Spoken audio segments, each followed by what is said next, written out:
Hello students, welcome to easy math for NDA. I am Ujjwal Kaushik, your friend. जो भी students NDA की preparation कर रहे हैं उनके लिए हमारा चैनल बहुत यूजफुल है, क्योंकि हम क्वेश्चन और कॉन्सेप्ट साथ में समझते हैं। चलिए, आज का क्वेश्चन है, if two fair dice are tossed then what is the probability that the sum of the number on the faces of the dice is strictly greater than 7। तो हम जानते हैं, जब हम दो डाइस को थ्रो करते हैं तो हमारे पास टोटल केसेस कितने आते हैं। टोटल केसेस आते हैं 6 × 6 यानी कि 36, है ना। तो अब हमें ढूंढने हैं फेवरेबल केसेस। तो हमारे फेवरेबल केसेस क्या हैं? देखो, मैं एग्जांपल के लिए बताता हूँ। फेवरेबल केसेस हैं कि उनका सम स्ट्रिक्टली ग्रेटर देन 7 आना चाहिए, यानी कि मान लेते हैं किसी एक डाइस पे 3 आ गया और दूसरी पे 6, तो इनका सम क्या बनेगा? 3 + 6 9। तो 9 7 से स्ट्रिक्टली ग्रेटर देन है, ये अलाउड है। ऐसे ही मान लेते चलो, एक पे 4 आ गया और एक पे 6 आ गया, या एक पे 5 आ गया, एक पे फिर से 5 आ गया, या एक पे मान लेते हैं 2 आ गया और दूसरे पे 6 आ गया। तो इन सभी केसेस में सम क्या आ रहा है? ग्रेटर देन 7 बन रहा है। तो हमें इस तरह की केसेस चाहिए। तो चलिए फाइंड करते हैं कि ऐसे टोटल कितने केसेस बन पाएंगे।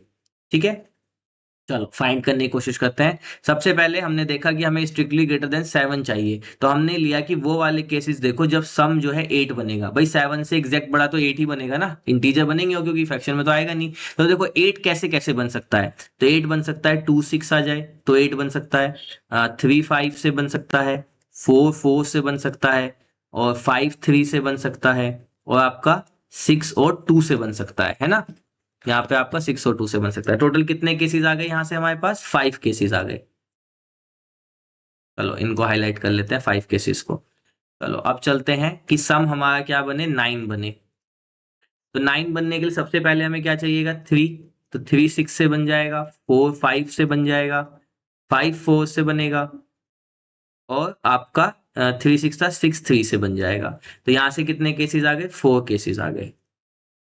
चलो इनको भी हाईलाइट कर लेते हैं। अब इसी तरह से निकालते हैं कि सम हमारा बनना चाहिए 10।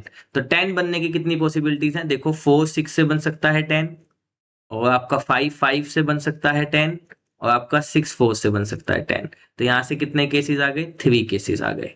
चलो उसके बाद सम 11 पे जाते हैं। अब 11 कैसे कैसे बन सकता है? तो 5 6 से बन सकता है और 6 5 से। तो यहाँ से कितने केस आ गए? यहाँ से हमारे पास 2 केसेस आ गए, है ना।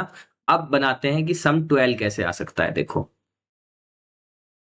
सम 12 आने का सिर्फ एक ही केस होगा, जब 6 6 इस तरह का ऑर्डर पे आए। तो यहाँ से हमारे पास कितना आ गया? सिर्फ एक केस आ गया। तो अब इन सबको हाईलाइट कर लेते हैं। अब अगर इन सबको ऐड करें तो हमारे पास टोटल फेवरेबल केसेस कितने आ गए? 5 + 4 + 3 + 2 + 1, तो 5 4 9 3 12 15।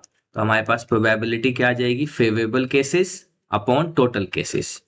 तो 3 पंजे 15, 5/12. 5/12, option B is our right answer. I hope you are able to understand the video. If you still have any doubt, you can ask to me into the comment box. Thank you very much. Please subscribe to the channel. Be happy.